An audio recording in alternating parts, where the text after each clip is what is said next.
Why Not? A queer podcast. Thank you to our sponsor, Pineapple Healthcare, an award-winning primary care clinic right here in Orlando.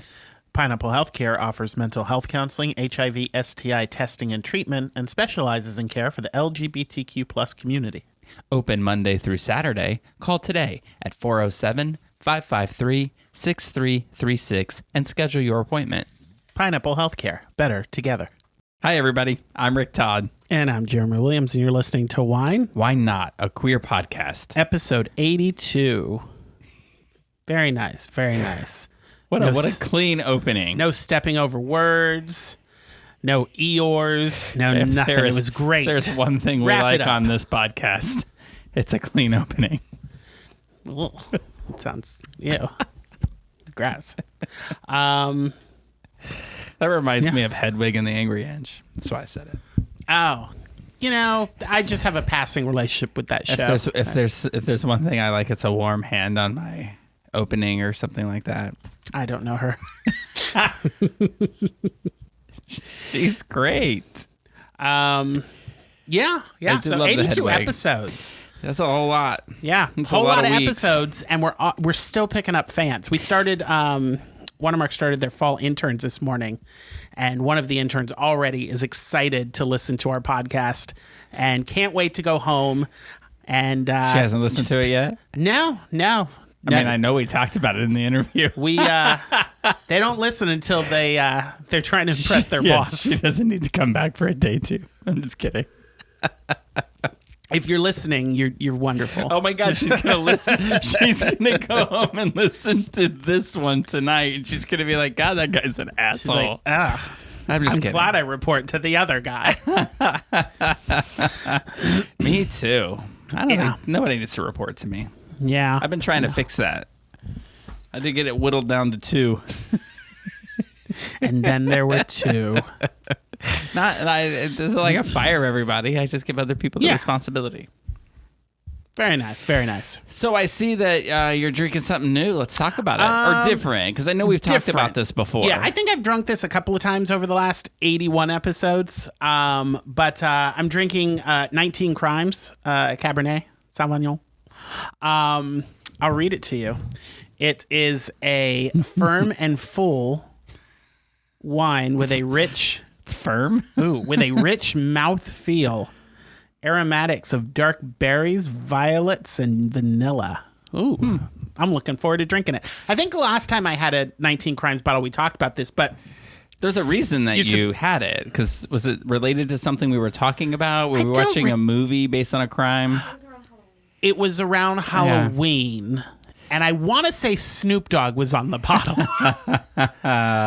Oh, that's what it was. They did the Frankenstein and the Dracula bottles for Halloween. Oh, okay. But they sold out of them, and I went all over town trying to find them, and I couldn't find them. So instead, I got the Snoop Dogg bottle. What crime are you? What firm crime are you taking in today? Looking at the photo, I thought it was Humphrey Bogart, but it's actually because it's an Australian wine. It's Michael Harrington. I don't know who that is. But what we talked about last year is you're supposed to be able to take your phone and hover it over the photo, and then like a video plays about who this person is. So I do see a QR code on the back. Yep, that's what you scan. Yep, scan, watch, and join. You did not do that. That kind of looks like John Cena, no? From here? Upside down? I don't know.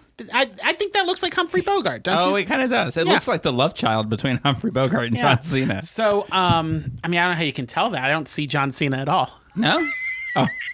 That's his thing. You can't see me?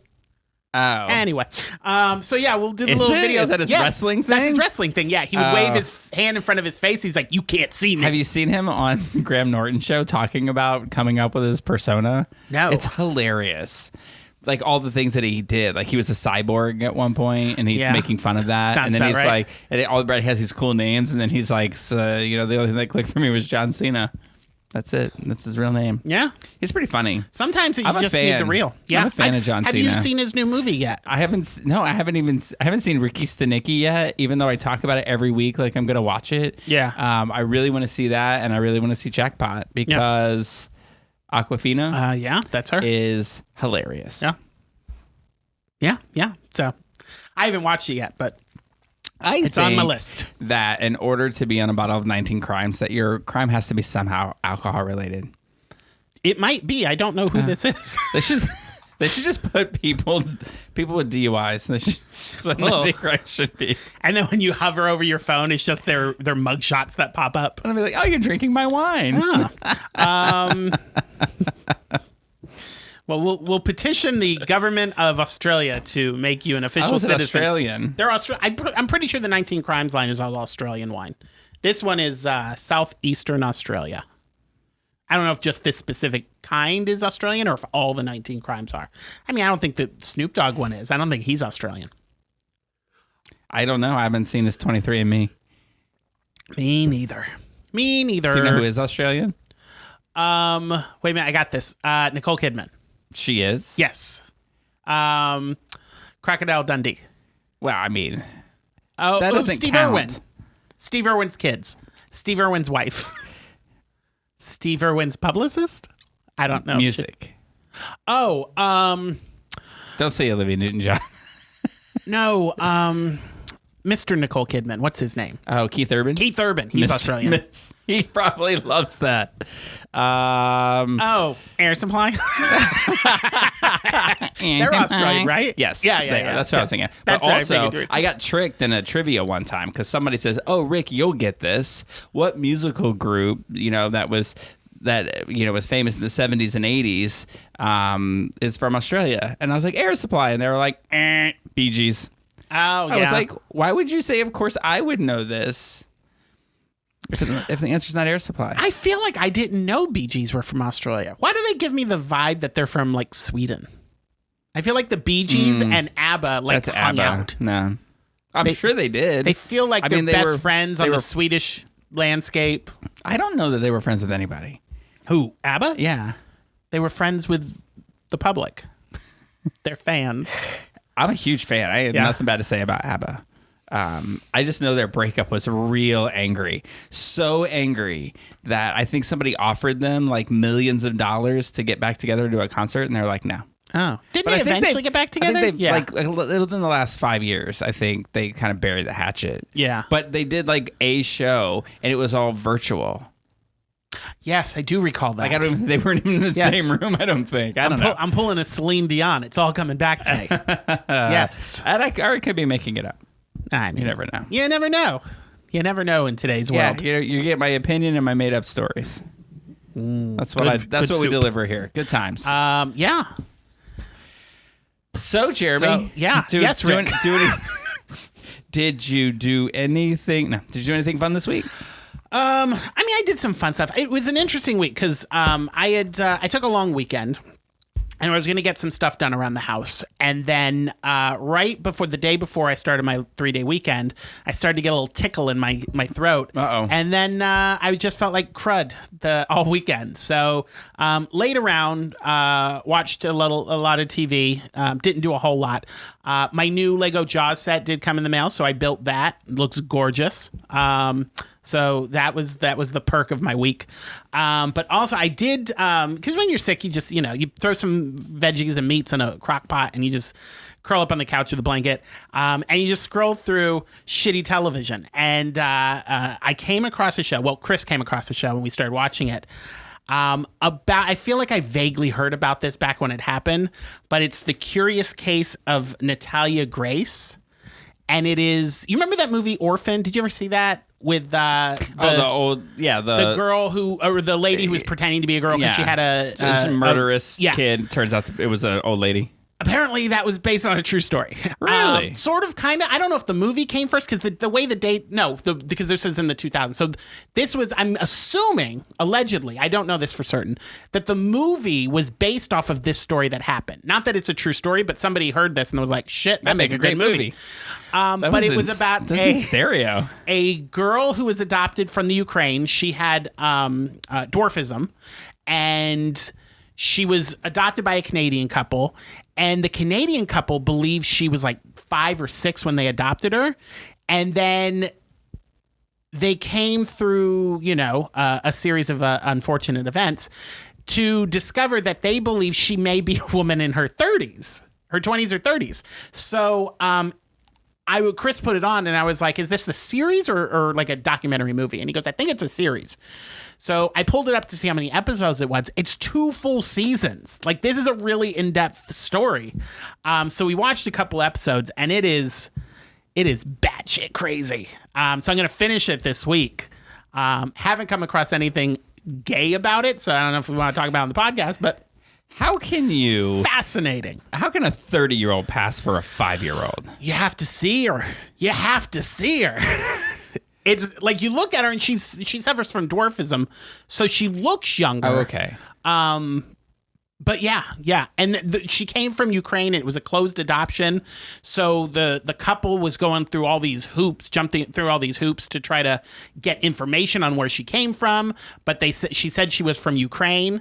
And they had somebody either at their church or somebody they knew who is Ukrainian. So they brought the person over to like talk to her in the Ukrainian language to make her feel like she was at home. Blank stare. She had no clue what the lady was saying, and she's like, she just allegedly came to us from Ukraine like 6 months ago. She doesn't understand a lick of Ukrainian. But it's crazy story. Anyway, so that's on Max. So you haven't finished it? I haven't finished it yet. It's on Max. I'm curious what language she speaks. English. She knows English real well. So is she not from the Ukraine? I don't know. I haven't gotten to that part yet. But if that's where they got her... That's where they're alleging that she came from. But I don't know. Maybe the adoption agency is all in on all of this. I haven't reached the end yet, but I'll keep you posted. All right. So that was my weekend. What were you gonna do? What were your big plans? I did just yard work, and I had some doctor's appointments to take care of, so I took care of that Friday morning. And then was going to do the yard and had some furniture. Some things I want to move around from between the rooms, and just kind of do a deep clean out the garage and all that stuff. But it just didn't come to pass. And then on top of that, I'm feeling like shit, and I'm just vegging out watching TV, and my TV eventually, because it's been slowly degrading on me. It's like having a grandparent that's just the dementia's just going deeper and deeper, and it finally. She went black and white. She went full black and white. So we had to move my TV from my bedroom into the living room, leaving me TV-less in my bedroom. So right here live on air, I'm going to be taking my TV back with me this week. But I don't think we really use it that much anyway. So I know we used to use it when you did the thing.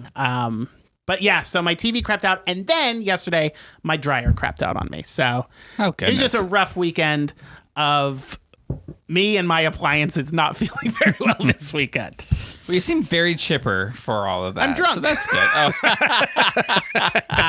How was your week? I forget how that feeling is. You had a much better week than me, I'm sure. You know, it's interesting because when it's a production week, right, which it was, and I say a production week meaning like we go to press on Tuesday and the paper comes out on Thursday, I spend most of my week driving. Yeah. So it's kind of annoying, right? Because I'm like here Monday and I drive back to St. Pete for Tuesday, Wednesday night. I drive back here to get the paper out on Thursday and drive back to St. Pete. So it doesn't leave a lot of room for fun stuff. Although, I mean, maybe it's just that time of the year, or it's one of those pockets of time when there's not a lot going on, or we're not at a lot of things. Yeah. So there's not too much going on. But I did get to do something super exciting, and I'm going to be excited about it because sure. I feel like. For the last couple of weeks, and for those who listen to every episode, I should take your lap, Seabiscuit. I should apologize for, I think I've just been in a dark place, right? Mm-hmm. So every time we watch something, I'm like, that sucks. It's raisins. It's not even grapes. It's terrible, and I hate it. And I've just been like that for like a month or so. Yeah. But I think I snapped out of it. And this maybe has something to do with it. But I just did something that I think is super cool. And if you're not a sports fan, maybe you won't think this is super cool, or if you don't like baseball.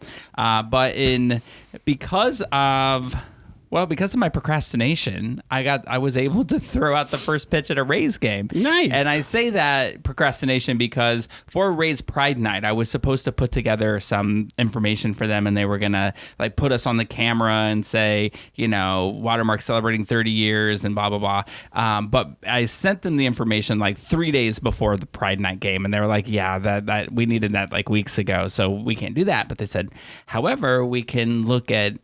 Doing a first pitch situation. And I'm like, well, that's way cooler. So let's do that. And it was supposed to be, I think, August 9th. And then my pen just broke. And then it got moved to last Tuesday, August, whatever that was. 13th? Yes. Yeah. 13th. But it was super cool because they were playing the Astros, Houston Astros. Oh, that's where you're from. Yeah, I'm from Houston. Have you heard this story? So super excited about that. I got to take Ryan, who went. He kind of was the person who got it all set up. Dylan was there, and my brother, who is a huge baseball fan, got to go with me, and it was just super cool because we grew up there, so we were like Astros fans, and then.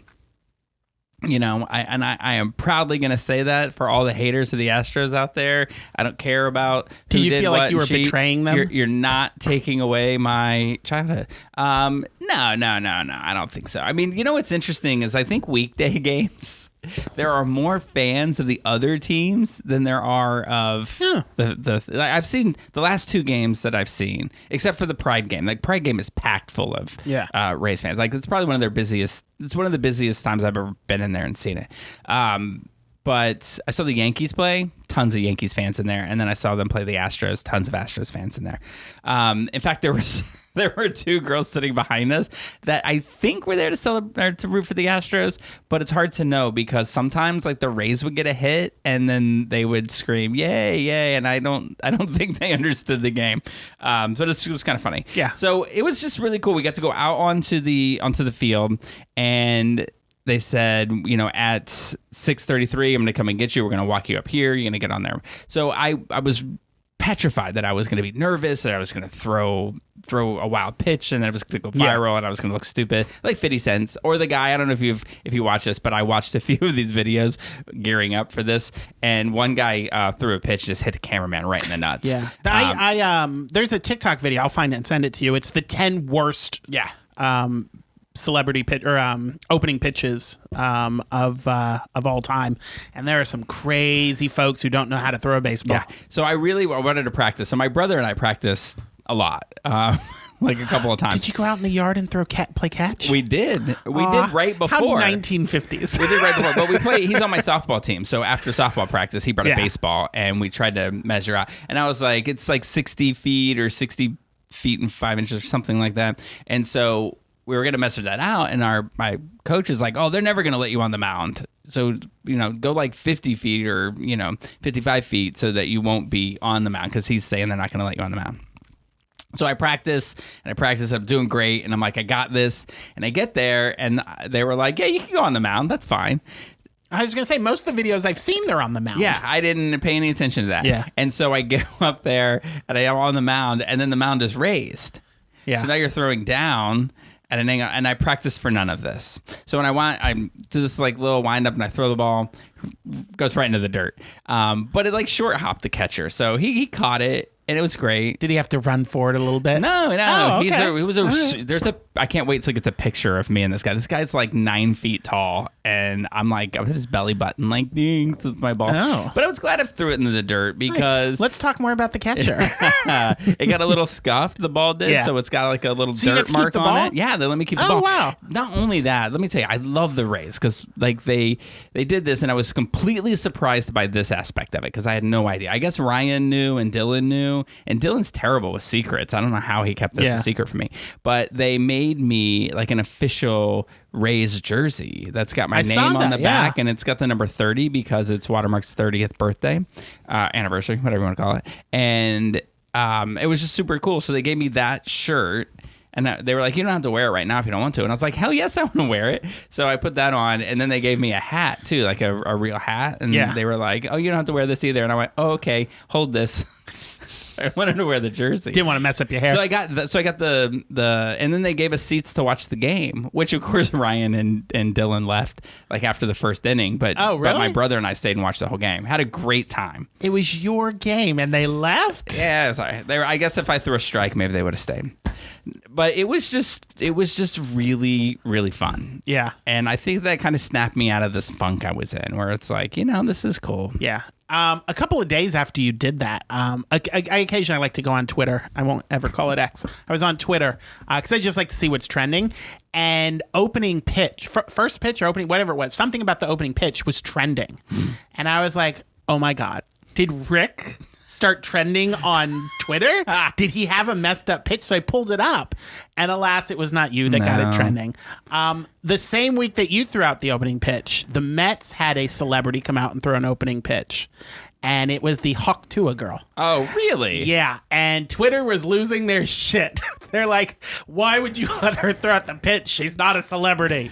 And they were just ripping her apart. I wanted to say nothing could take that moment away from me, but I think you just did. It's the Mets. I mean, come on. Yeah. The only thing that was kind of a drag about it, I will say this, is that we had to send in like this whole long bio and all these pictures, and it's gonna play on like the big screen, and they're gonna do this whole long intro and blah blah blah. Well, apparently during the practice, so if you hate the Astros, hate them even more. One of the guys hit the video screen in batting practice and broke it. Oh, and so damn. When it was time to throw the pitch, they said, this is literally what it said: in honor of Watermark's 30th anniversary, here is Rick Todd to throw out the ceremonial first pitch. They didn't even say who Rick Todd was? I think they may have said Watermark's to throw out Rick Todd owner or whatever. I said Rick. I know. You just said Rick Todd.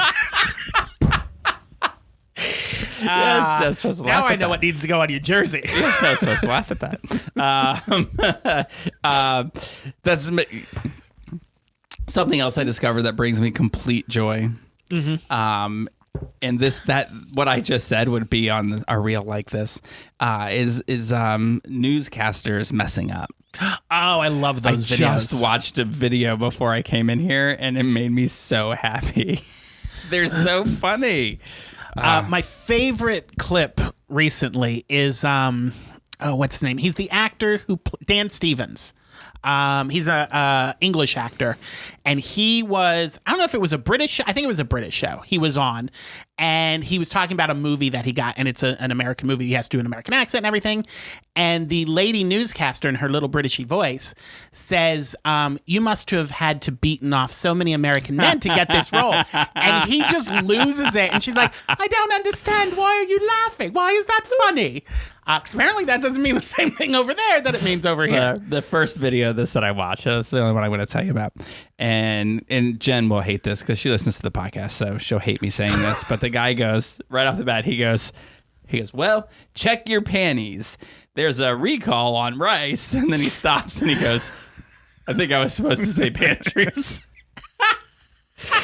Why would Jen? Oh, does she not like the word She panties? doesn't like the P word. Oh, I'm sorry. I just said it, Jen.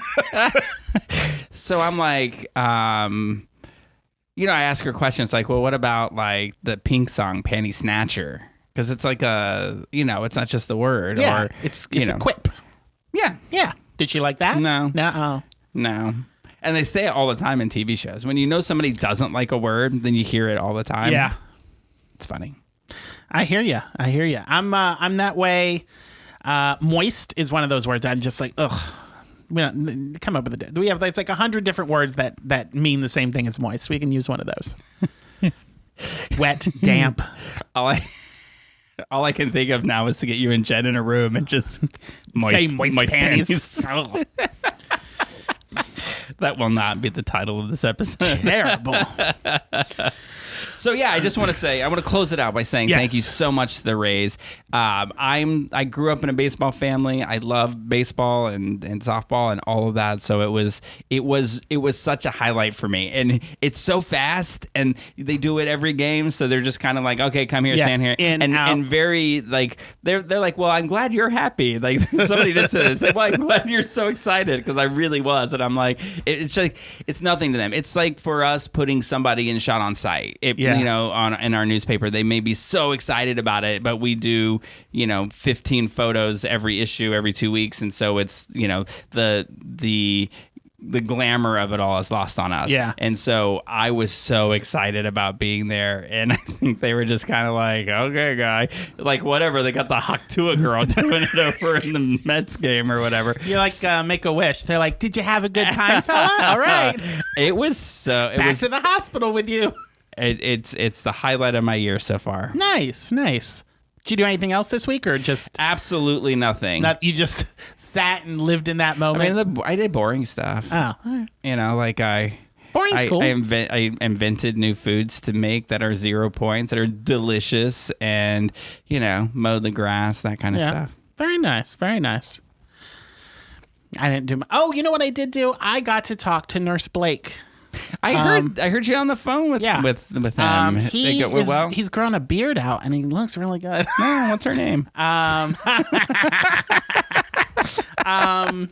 he looks really good. He's got like this. I call it the Justin Timberlake beard. Do you remember in the 2000s, late 2000s, early 2010s, where he was trying to grow a beard, but he can't really grow a beard, so it was just like this 5 o'clock shadow thing. If you can't grow a beard, don't grow one. Also, it's just, why people do it? I think why people do it is because they look like twinks and they want to be like, I'm a grown man, so I'm going to grow a beard. I don't mind if it's a short beard, but like some people will try to, and it grows in very patchy, and it's like, ooh, you look like you glued some pubes to your face. Look, I am a huge fan of Impractical Jokers, but Sal's beard, like, that's what I would look like if I tried to grow a beard out. So I'm like, don't do it. Now, if you ever see me and it looks like I need to shave, it's just because I'm lazy. It's not because I'm trying to grow a beard out. Yeah. Like today. I think most men, or the men that I know, look at shaving like the way women look at shaving their legs. It's like, ugh, if I have to do it, I'll do it, but nobody likes doing it. It sucks. That's also like they look at it like, gymnasts who have to shave their armpits. Some of them are just like, I'm not going to do it. Some of them don't. It's, do what you got to do. Live your best life. Yeah. Shave, don't shave. I don't care what body parts you have and what you want to shave and what you don't. I just don't like body hair. And I just think like some people that are just really adorable cover it up by having a beard because they want to look older. Yeah. I think it depends on the person. I've seen some really hot people with body hair and facial hair and hair. Name 3. Just curious. Who look hot? Nurse Blake looked pretty damn good. With a beard? Are you talking beard or just body hair in general? I think either or. I think I've seen people who Henry Cavill. Do you know what when he has body hair looks hot? Do you know what all body hair to me looks like? Remember that scene from some movie that Ben Stiller is in, and he's playing basketball, and like somehow he's blocking this really hairy dude, and his face rubs up against the guy's chest. I'm not sure it's the hair that makes that disgusting. No, that's what all body hair is like to me. In fact, if I could be like powder, and just have wigs, I'd be all right. I'd be fine with that. You find you, what's it called? Alopecia? Yeah. I dated a guy who had alopecia. All he had were eyebrows and eyelashes, no hair anywhere else. I am the opposite. I'm like Robin Williams. So we were both fascinated by each other. We dated for a few weeks solely because we were fascinated. Robin Williams is a hairy man. Yes, he was. God rest his soul. Yes. Yeah. So moving along. Yeah, let's do it. I mean, there's not much to talk about. No. But I will say, like, coming up soon is like the Broadway series starts in September. Doesn't it? We've got that coming. TV will be back. No, that's not until October. I think some TV starts in September, but CBS doesn't start until October. So Yeah. in my brain, nothing does. There's some really good shows, probably that you're not into, that are coming in September that I'm super you like excited shitty for. shows. The Penguin series is coming to Max in September, which I'm super excited about. It's a spinoff from the Robert Pattinson Batman movie with Colin Farrell, and then Agatha. Who plays Penguin? Colin Farrell. Oh, really? Yeah. Did you not see the Batman with Robert Pattinson? No. Oh, Colin Farrell plays the Penguin there, and it doesn't even look like him. Does he look like the Penguin? He looks like he looks like a gangster. He looks like Tony Soprano. So this is like, it's kind of like he Rooted is in realism. He is to the Penguin what Jared Leto is to the Joker. Oh no, No, not that bad. Like in my brain, the Penguin is always Danny DeVito. I can see that. Yeah, I mean, So is he Danny DeVito or is he the Joker? Kind of. You know what I mean? Like, is he bigger or is he just like he is big. He's wearing a fat suit. Oh, okay. Yeah, Okay. yeah. I don't know if that's technically what we're allowed to say.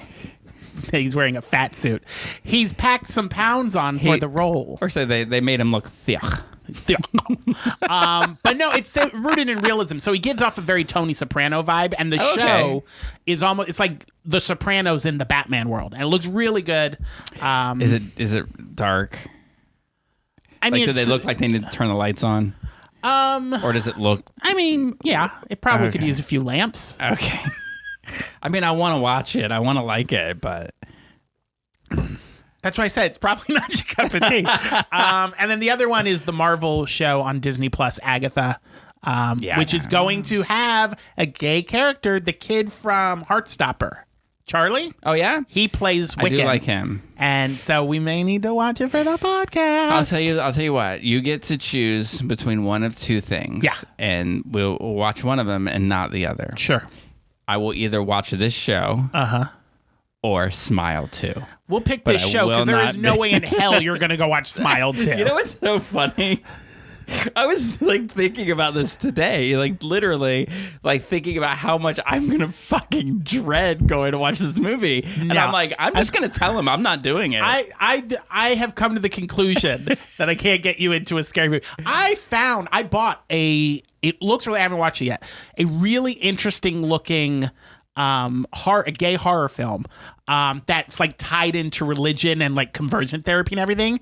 Sounds frightening. But it looks, I mean, it's a straight up horror movie, and it has demons and stuff in it. And as I'm watching, because the trailer, I was like, this is like the gayest of gay movies. I was like, there is no way I will ever get Rick to watch this. I can put up with like slasher films. Yeah. But I cannot put up with any kind of possession. Any kind of demon possession, like not demon necessarily, like Buffy kind of things like that. Yeah.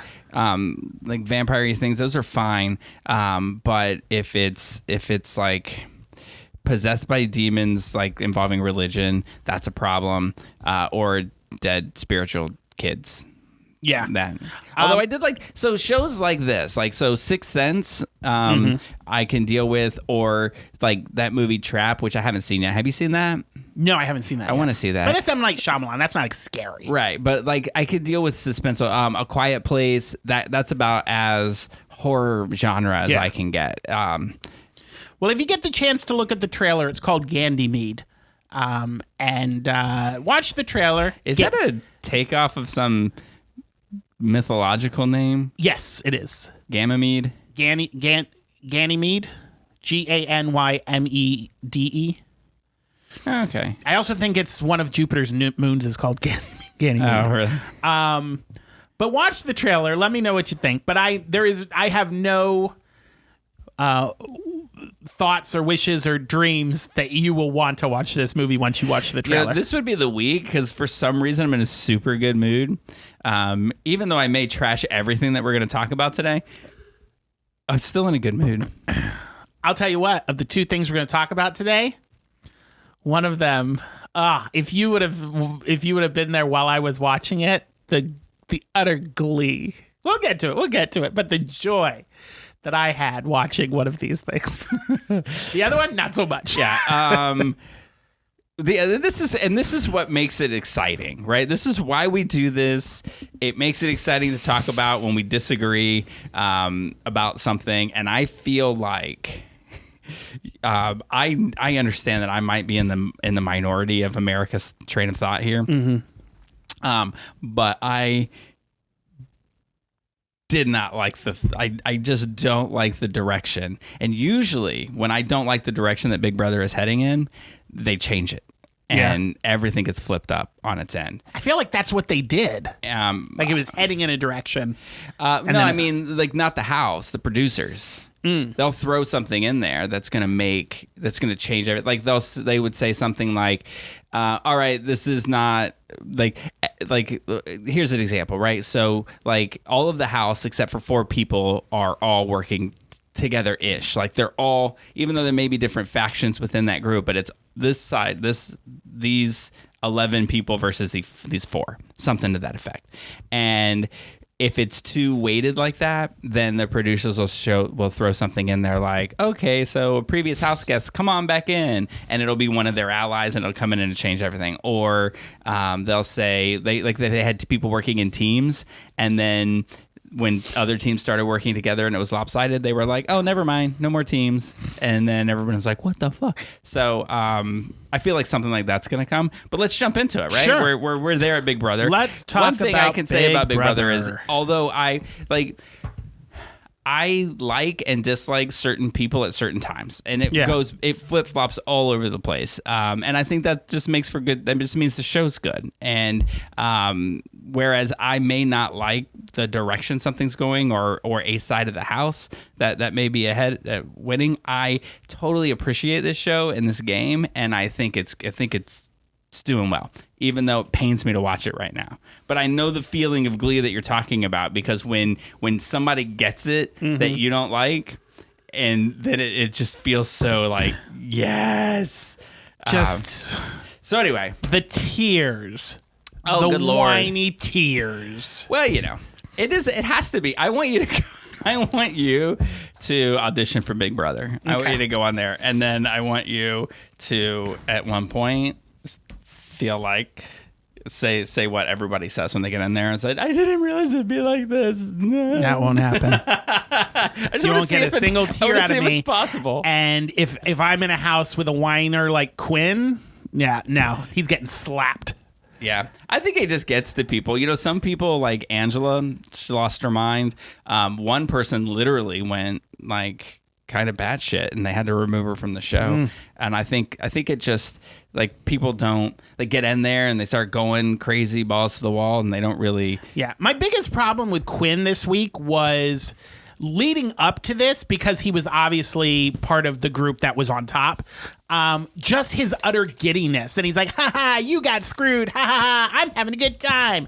And then the moment it gets turned on him, the little lip quivered and he's like, it's just not going my way. Whiny little brat. Yeah, I see that. But I think that with him, I think that the surprise of somebody I think sometimes it catches up. Like this is the surprise of how emotionally connected they get to somebody. And I think people just really like this one person, and then they end up leaving, and then they're like, oh shit, like we just ruined their whole thing for some. So I get that. Womp womp. But I do have something to say about that with 2 other people and their reactions to him leaving. It was just a very melodramatic kind of a week. So here we go. Yeah, here we go. Let's start with Big Brother. Episode 14. Now, if you notice, we ended with episode 12 last week. Oh yeah, I didn't watch that. 13. I didn't watch. I'm like, I read what it was. I was like, you already get 3 hours. You're not getting another one. So I don't know if anything cool happened on the 3 people from the past talking about this season, but I didn't watch it. The only thing that I heard about it, so I don't even know who it was. I just know Corey was one of them, and Corey is beautiful, and so people like, I would watch anything that he did. There was a competition one time where they were wearing something and they had to like take it off and then get dressed again while keeping their hand on a button the whole time, and I mean, he's just beautiful, and I could watch him do anything like that all day. But it was him and a couple of other people just giving their opinions on the show, and they'll do this from time to time. And it's just probably popular. I mean, it probably gets high ratings. A couple of the contestants that have been really popular in the show have podcasts about Big Brother, and they're super popular. People who are fans have an opinion about everything. Yeah. Anyway, so this is week 4, and this is Wednesday night, so it's the veto competition night, yes. right? And we've got on the, when we last left you, it was on the block, there was Angela. No, Tucker, Cedric, and Mackenzie. Oh, all right. Tucker, Cedric, and Mackenzie. Angela was HOH, so she was going to play. Okay, so, or that's who's on the block, is Tucker, Mackenzie, and Cedric. So after the nomination ceremony, I don't know if you caught this. This is so ridiculous. So Chelsea and Mackenzie are looking at the photos because the 3 photos of the people who are nominated are up there. And Chelsea says to Mackenzie, "Your photo, or you have the hottest picture of all of us." And Mackenzie's response was, "I know, right?" I did not notice that, but that's so Mackenzie. Yeah. Then the only other thing I noticed is so this is at the beginning of the show, and I guess Tucker's on the block, so Tucker's talking to, I'm assuming, Rabina. I don't know, but he was making nachos. Do you know what I'm talking about? He had this huge plate of nachos. Yes. God, they looked good. Yes. When they're being all cutesy with each other. Yeah, I was just staring at those nachos. Clearly, I need to eat something super fattening soon, because that's all I could see. So anyway. Yeah. I did comment because after when the show started, there was they were showing everybody working out outside, and Joseph and Leah are just lounging. And I did like that Leah referred to Tucker and Quinn as Boston Jim Carrey versus Shaun White's hipster twin. And I was like, oh my God, you're so right. That whole shtick of them while everybody was working out and then sitting down talking about everybody working out was priceless. Yeah. I really like Leah. Yeah, I like Leah too. She's now my favorite. I mean, because Joseph Cedric is obnoxious and weird, but I don't dislike him. But he's so weird. He just looks like and no offense to anybody who likes this stuff, but I'm just not I don't drink, so how would I know the joy? I stopped drinking before craft cocktails was a thing. Sure. But if craft beer and craft cocktails had a child, and that child was a human being, That's I feel Joseph. like it's Joseph. Yeah. I can see that. It's the mustache. And it's a very if that craft child mustache. was born in Portland. I don't remember where he's from, but it's probably definitely Portland. He's not from Portland. He's from Portlandia. Oh, and then the other thing that was funny before anything really gets into it, it was Rabina trying to get something off the top of the refrigerator. Oh, yeah, she's trying to get the protein powder down. Surprised they don't put a little step stool in there for some of them. Some of them are tiny. She was yelling at the producers. She was like, "Come on, big brother, you can't put a step stool here." Oh, that was funny. All right, so Game Talk, the collective is back. Now the collective is the group of people that Angela, when she was head of household in the very first week, was part of, and then thought it was all a big thought they were a B movie making her. Yeah, that they were acting and worthy of a low budget film. Yes. And so it kind of fell apart, but it came back together. Yes. Right? And this time... Because you had the core, and then around the core you had the Pentagon, and then around the Pentagon you had the collective. The core? Who is the core? The core is Chelsea, Cam, and Cedric. Okay. And then they added Brooklyn and Quinn to make the Pentagon, and then they added in Joseph, T-Core, and Chemo to make the collective. Okay. Is that 9? Was that 9? I didn't think that Brooklyn was part of the collective. Yeah, she was in the room when they were doing the 5 on top of things. My note here says that the collective is back, but instead of Angela, it's now Brooklyn. So she's now part of it, but she was now. I don't remember what the she replaced week one doesn't matter anymore. I don't remember who was in it in the back then. She replaced Angela. Yeah. So that's the whole thing. That's the collective. Who are the critics?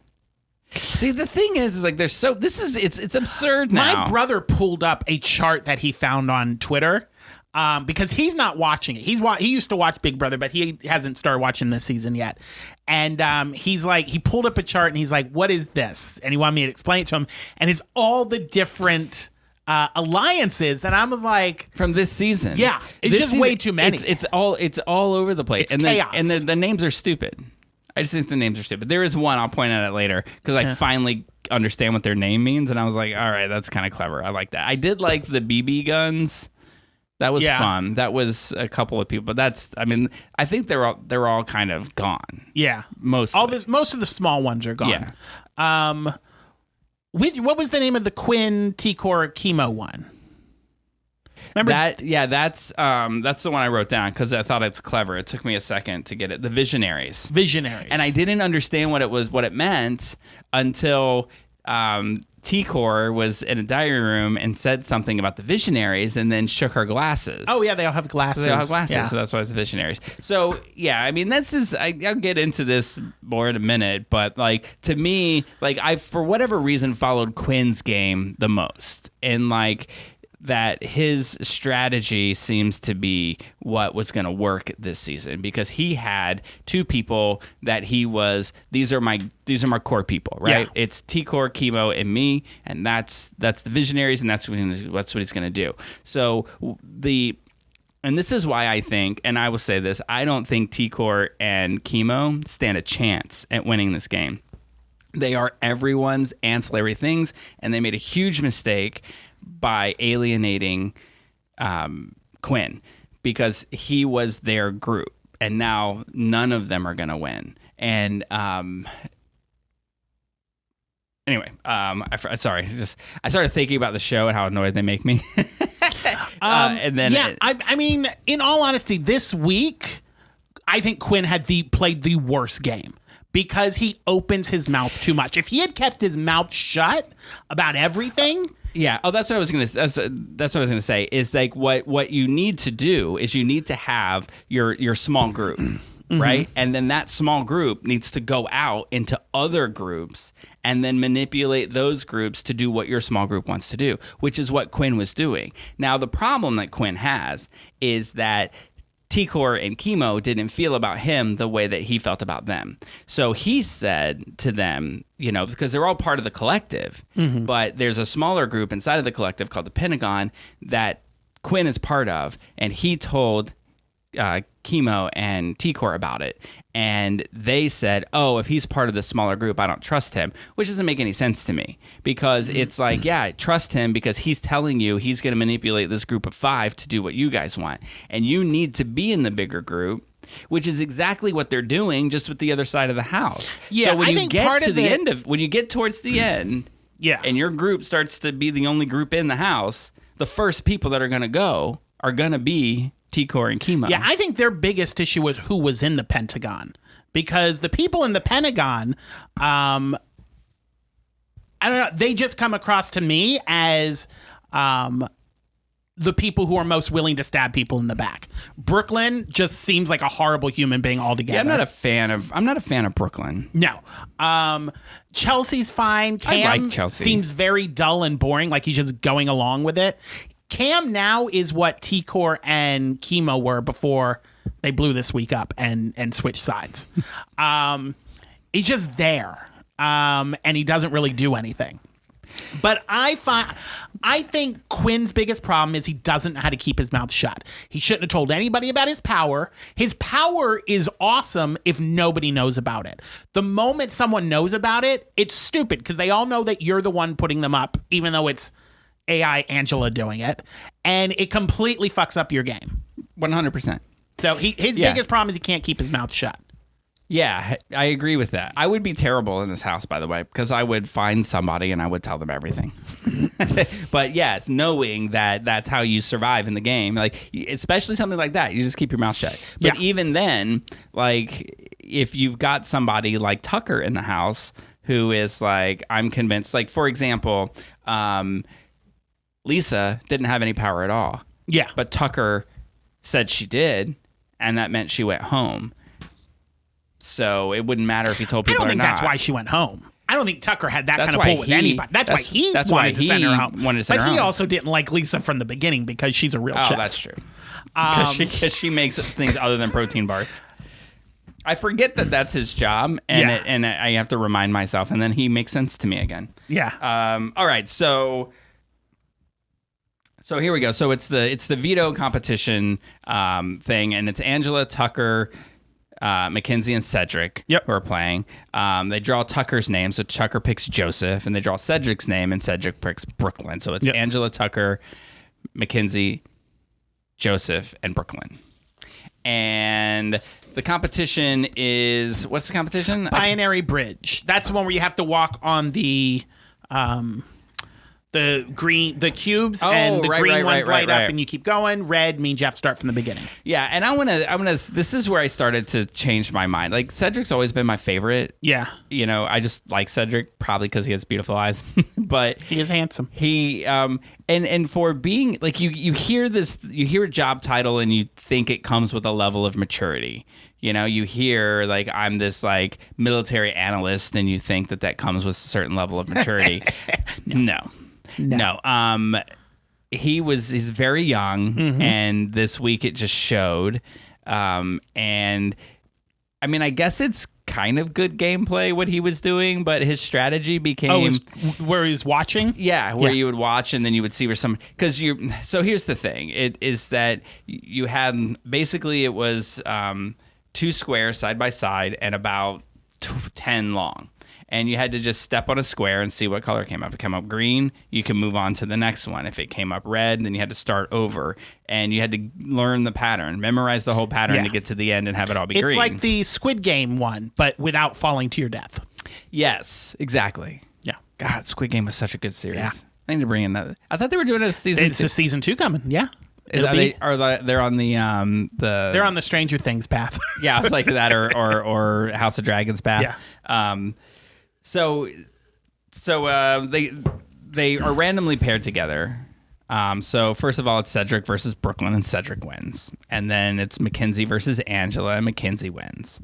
And then this is all round 1, right? Yeah. So then Tucker versus Mustache, Tucker wins. Yep.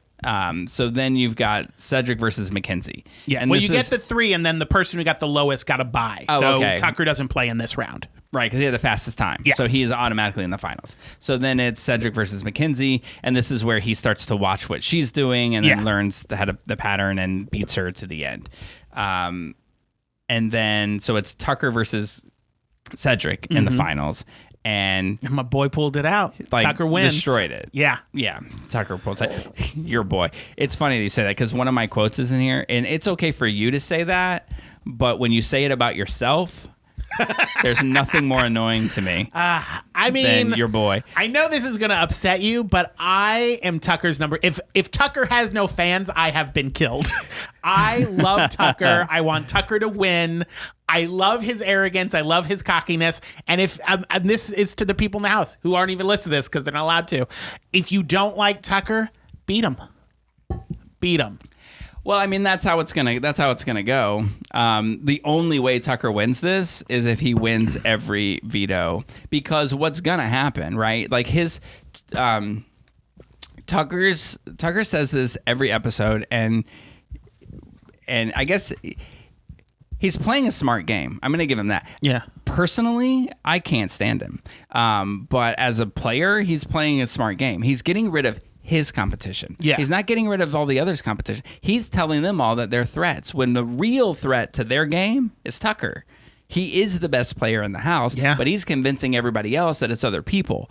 So when they catch on to that, he's just going to have to win everything. And the thing is they're not going to protect him. He will be, if they get rid of the AI arena and if they get rid of the 3 people, he'll get backdoored. I don't know if you know what that means is, and I don't know if we explained it, but so what it is like the head of household will nominate 2 people.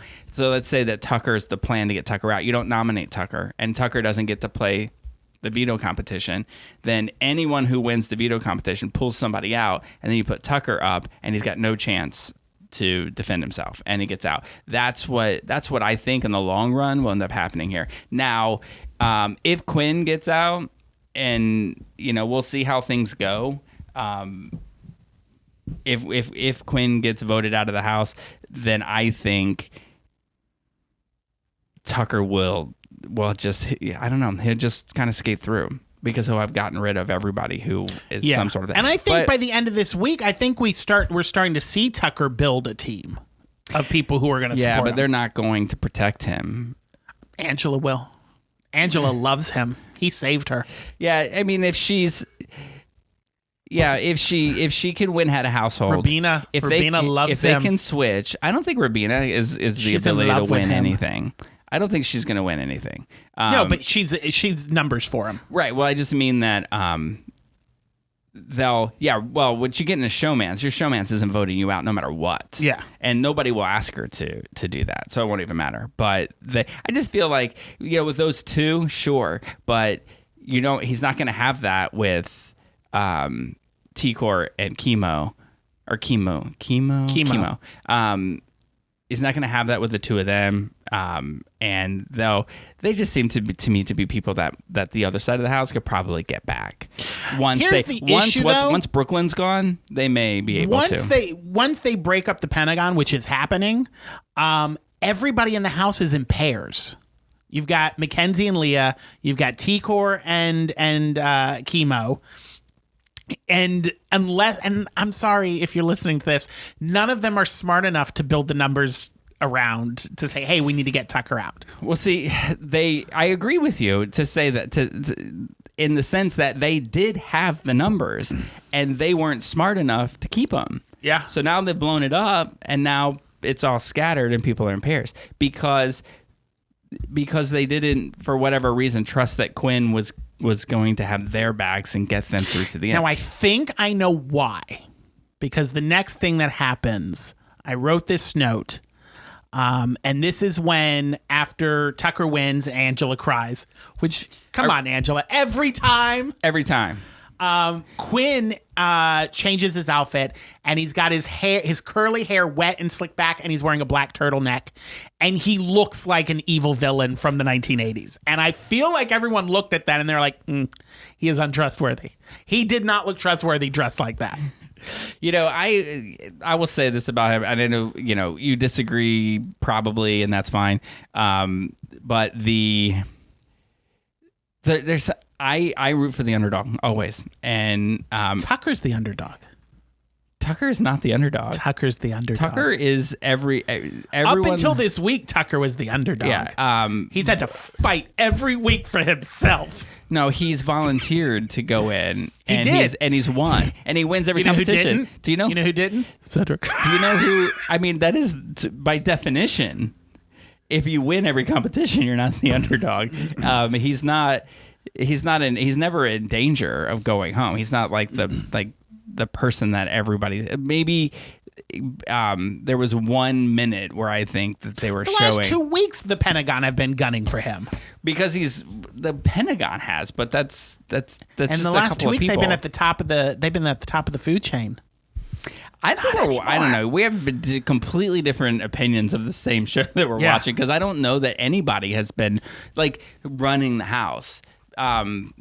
Because there's too many blindsides. There's too much happening that people aren't aware of. And I don't think that anyone's running it. Like, I don't think that Cedric putting up Mackenzie instead of Quinn was anything other than him looking personally at his own game and not even the Pentagon's. I don't know. I mean, I feel like if he wasn't looking at it as on a Pentagon, then he would have put Quinn up. I mean, the only reason he wouldn't have put Quinn up is because he's in the Pentagon. Yeah, but I don't think that the Pentagon was big enough to be considered dominating. Well, it certainly isn't now. Well, no, I mean it certainly isn't. So Tucker does this thing where he considers not pulling himself on the block, which got Quinn all excited. Like that was really gonna happen. So he did it once. He might have done it again. Yeah, but he didn't. But he did, and he pulls himself off the block, and then so they have to. Quinn does a super villain move. He's like, "Well, I'll throw your girlfriend up there." Then he totally Lois Laned her. That is exactly what happens to every showmance, though. If you can't get your target out, then you go after the person I'm just saying, they're most loyal as somebody who has read lots of comic books and watched superhero shows, this is Superman, Lois Lane, and Lex Luthor. The three of these. Yeah. So, all right. So that's the end so of that Robina episode. goes up on the block, and Yep. that's the end of that episode. So then we start with Thursday, which is eviction night. Next time on Big Brother. You know what's going to happen? Why does that guy sound like Hulk Hogan when he does, or Macho Man when he does that? I don't care for it. You know, the next, I love that guy's voice. When the next show opens up, it's going to be everybody falling down from Sunday. You know that thing? From the wall? Yeah, it's going to be that. Okay, so here we go. Oh my God. So this is the ridiculous thing. This is where Angela is like, Angela's just so pathetic. Oh my God. When Just so pathetic. Everything. she's laying on the floor listening, and then she kept saying, can I be a part of this? I was like, how the mighty have fallen. So there's a thing happening, right? They're all talking about what's going to happen because there's 3 people on the block, and it is Mackenzie, Cedric, and Rabina. And everybody likes Rabina. And they're like, listen, if Mackenzie wins the AI and it's Cedric and Rabina, nobody, like, the people don't want to vote Rabina out. Yeah, Even though they like even her. if they're part of the collective, they would rather vote Cedric out because they like Rabina. So they're just kind of hoping that Cedric wins, and it's not the case, and they can vote Mackenzie out. Yes. So now this is what the rest of the house is quietly talking about, because the Pentagon believes that they have the Right. numbers that regardless if it's Mackenzie or Rabina up there, if they're up there with Cedric, that Cedric is saved. right, because that's what everybody's telling them that Yeah. they're going to do, right? And Yeah. that's the whole glory of the game, is that people lie to Yeah. your face, and so they're not You know what? like I don't even care who wins. The fact that I got that look on Brooklyn's face where she was like, she looked like her own kid just kicked her in the boob. yeah, I loved it. yeah, there's something about her that's just there's maybe it's and she said something in Sunday night's episode too, like, you tell me you gotta, you don't come at a Texas mom Yeah. like that, and it's kind of like, okay, It's like, calm down, I think Texas. that they're the You know she voted for Trump, and I refuse to be friends with her now. I mean, I cannot argue with that argument. I don't know. Can I ask you a question? When you first started watching this, and they were like, "Here's the housemates," in your head, did you go, "Yeah, you vote Democrat, you vote Republican, you vote Democrat"? Honestly, here's what I do in the first, and I think I said this when we first started talking about it. I hate this person. I hate this person too. Like, and it's just like, and I should kind of like take a step back and realize that they're only saying stupid shit because the producers are probably making them. Yeah, Like the yeah. whole thing is just, the way it happens is so obnoxious to me that I'm just like, I can't stand any of you. And they're like, I'm so pretty, and I'm not just pretty, I'm the smartest person in the world, and I'm gonna, or like, I'm beefy, but no one's gonna expect me, I'm gonna win. You have And your I- liberals and conservatives for the contestants. The producers, they're the lizard people pulling the strings. So, yeah.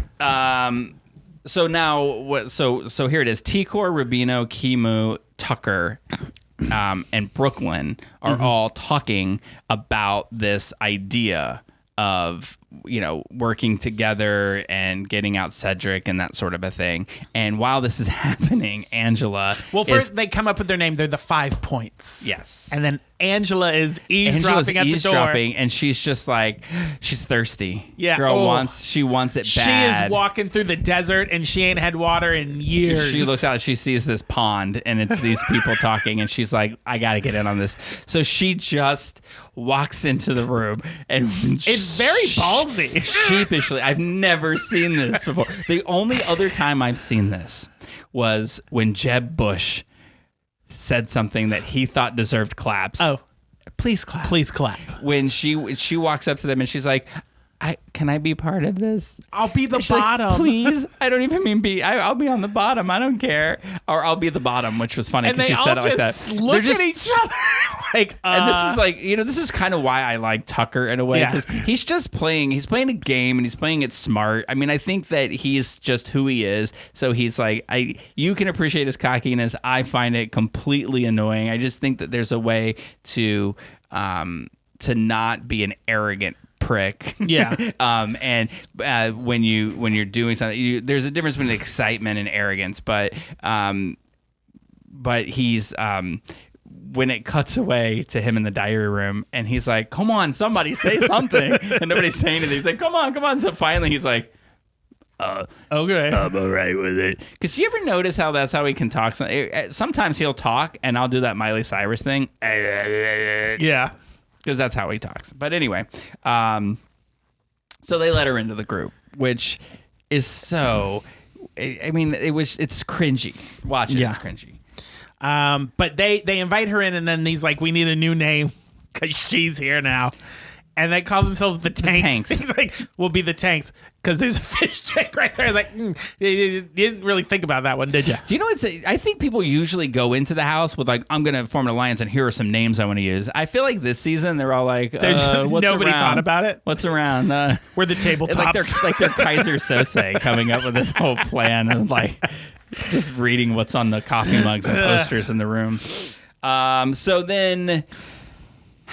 then it gets to the AI competition, right? The AI room. Yeah. And this is like there's this slant. Oh wait, we passed one of my favorite parts. So after that is when Quinn told Chemo and T-Core that he was in the Pentagon. So then he went away, and Chemo and T-Core at the bathroom, and they're talking about what they're gonna do, and he goes, I think we need to blow up the Pentagon. He goes, I don't think I'm allowed to say that. Yeah, I guess I should be rooting for Chemo. Yeah. Right? I thought this was a wonderful move by T-Core and Chemo. See, now I looked at it like, I don't know. I feel like, I feel like it was dumb because I feel like they would have gotten farther with Quinn. Because Quinn would have carried them to safety to be the final three. And I don't think there's any other scenario in which they make it to the final three because they're not going to win. They haven't shown that they're strong in mind competitions, and they're certainly not strong in physical competitions. But they've both shown that they're excellent lackeys, and I think Tucker is going to recognize that. Well, yeah, and he'll take them. Do you know why? Because the lackeys don't win. No. The lackeys can't win competitions. We're not going into this hoping Chemo and T-Core win. They call them floaters, and they're just floaters, and and eventually it's gonna catch up to them. But sooner, I think their smartest move was Quinn. We'll never know because he would have protected them, and I think when you've got somebody who's like as a super fan as he is, and he's saying in a diary room, these are the two people I'm going to protect. He'll do it to the end. All the way to the end. Yeah, but that's because we hear him in the diary room. All they know is all these other alliances that he's making with other people, and he doesn't seem trustworthy to them. But if he's telling you about it, then what he's telling you is my alliance with you means more than any of the others because they don't know about you, and I'm telling you about them. Like, that's to build trust.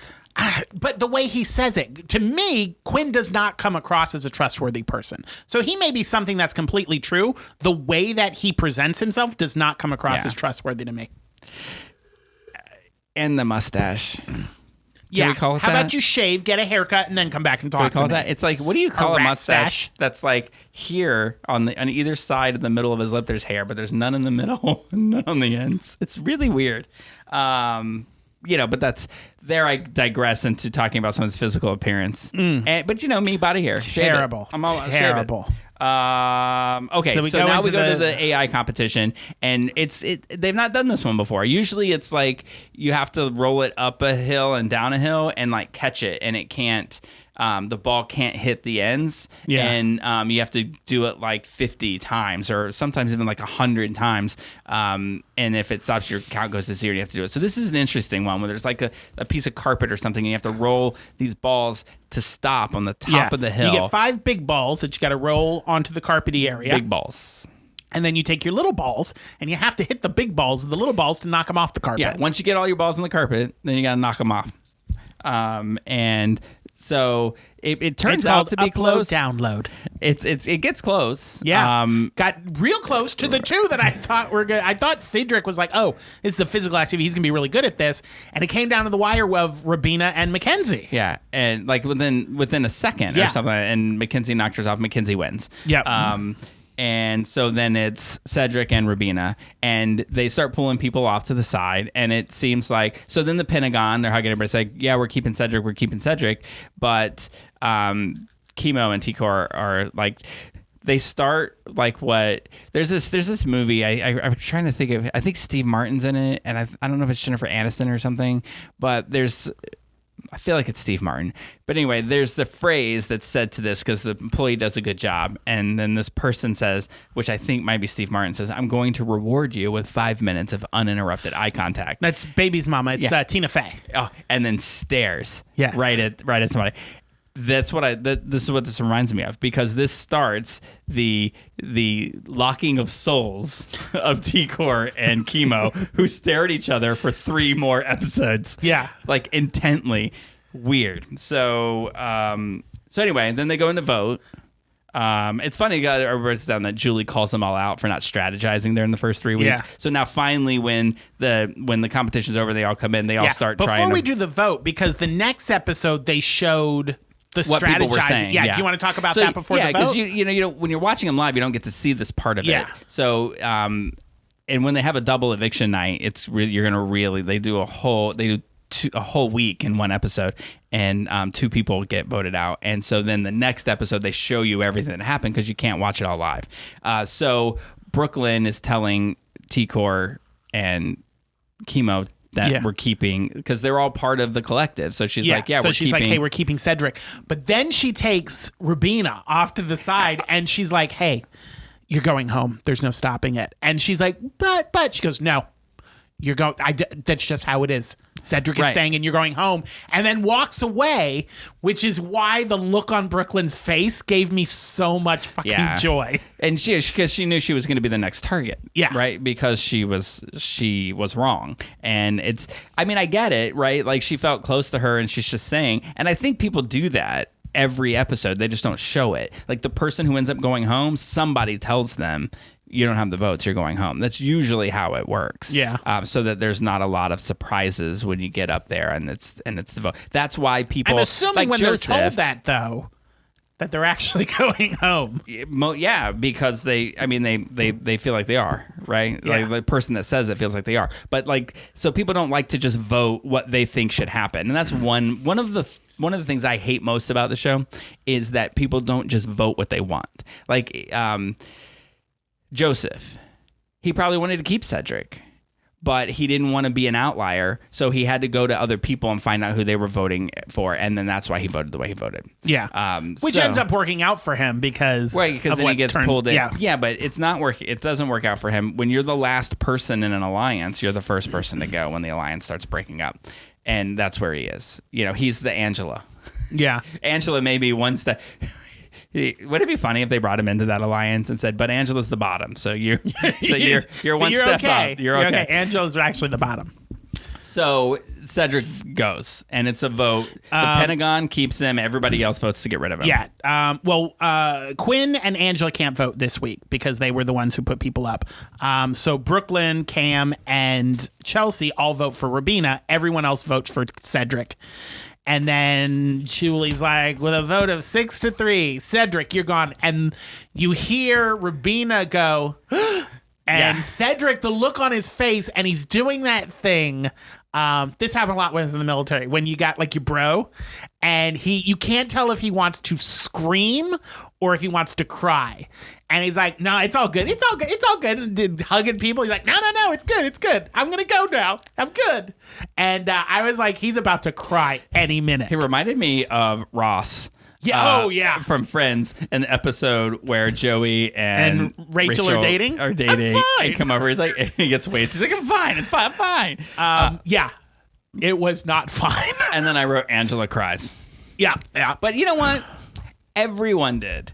This is like the cryest exit. Yeah. So he and this is like where the I get, like, I've never been in this situation, so I'm gonna call it immaturity. You can call it whatever you want. I don't know what I would do in a situation like that if I got blindsided. I'd probably be really angry. I'd probably be like Lisa when she left. Somebody died that night. Lisa did it. But Cedric was so It was so cringy watching him just melt down with an overcompensation of politeness. It was just really odd. Yeah. And very, I don't know. I was kind of like, all right, you can go. And Brooklyn had this look on her face like she just ordered some fast food and she got the wrong order and she was waiting for the manager to come out. She was just biting the side of her mouth and she's like, and it was just just the joy I got. She knew at that. Yeah, when you find a person that you really don't like and they get their comeuppance, then it's delicious. Yeah. It's delicious TV in that respect. How did that when taste? That happens? How'd that taste, Brooklyn? Yeah. Like I'm not Team Brooklyn. I like everyone else that she's aligned with. I just don't care for her. And it's probably there's an element of like undeserved superiority. And so like, Tucker's cocky and it annoys me, but he's earned it. He wins stuff. Has she won anything? I don't think so. I don't think but so like, either. People like, one thing that Cam said too was like so now this is all happening and they're going to do the head of household competition. And he's like, it's time for me to start winning some things. A lot of people they wait until they get down to seven. I noticed that or eight Joseph, players. A couple of them, he's like, I'm just like with the wall. He's like, I know that I don't want to win this, so I'm just going to drop out. Right, because they don't want to be the person. Like he doesn't want to get in there and he don't want to be the focus. Now it's the next head of household. Lines are defined, and whoever you put up says what side of the house you're on. And from this moment on, he's like, I don't want to be a part of that yet. If he can float for like 3 more weeks, then he can start playing and making key moves. So that's what a lot of people do, which is why like Cam hasn't been doing much and hasn't been getting a lot of TV time. Although I did read an article today that since Cedric's gone, he's a lot like Kenny was, and like he's not playing game, like he's not talking game to people. Oh, really? And he's just kind of like. He's just kind of like, like maybe he sees his chances of winning is dwindling, and so he's not like fighting. But we'll see what happens as time goes on. So then they announce, so we're not at the head of household competition yet, right? So this is after he goes, then they announce that there's this new twist called the AI Instigator, where America votes for a contestant who they want to be the AI instigator, and that person will get a chance to anonymously, like, say things about players from other players. Yeah. Right? So from like deep fakes of the other deep players. fakes of other players. Now, I'm going to guess. I think most people want it to be Tucker. Yeah. But I don't think Tucker already does that. Yeah. I think in this sense, I think Joseph would be a good one. Oh, he might be good. I think he would really stow a lot of chaos. I think if T-Core or Chemo were picked, that they're going to bring the other one in, and they could come up like they would.